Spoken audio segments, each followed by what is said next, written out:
Standard maths ની અંદર 2 marks નો એક પ્રશ્ન પૂછાય છે અસમય સંખ્યા સાબિત કરો હોય જ. તો સૌથી પહેલા જે સંખ્યા આપેલી છે એને આપણે સમય છે એવું ધારી લેવાનું. જે સમય છે. હવે આમાં જે વર્ગમૂળ વાળી સંખ્યા છે ને ધીરે ધીરે પ્રેમથી એને કરતા બનાવ. બીજી બધી સંખ્યા પકડીને સામે લઈ જવાની. તો 2√5 a ભાગ્યા b તકડો સામે જાય તો માઈનસ. હવે છેદ સરખો કરવા માટે લસા લઈ લો એટલે ઉપર નીચે b વડે ગુણી દો.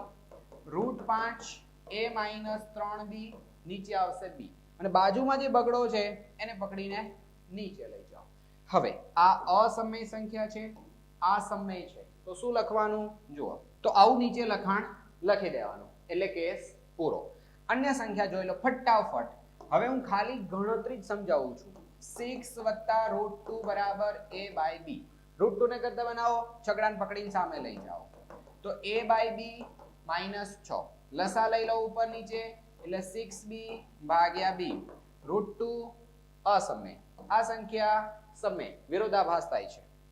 હજી આગળ 5 - √3 = a/b. √3 ને કરતા બનાવો પણ માઈનસ છે માટે એને સામે લઈ જાઓ. તો 5a - b √3 સામે જશે. √3 ને કરતા બનાવવા માટે a/b ને આ બાજુ લાવો પકડીને. તો a માઈનસમાં a/b થશે. હવે આને ઉપર નીચે b વડે ગુણી દો. તો 5b - a ભાગાકારમાં b √3. √3 આ સમય છે, આ સમય છે, વિરોધાભાસ થાય છે. આગળ વાળું લખાણ લખી દેવાનું.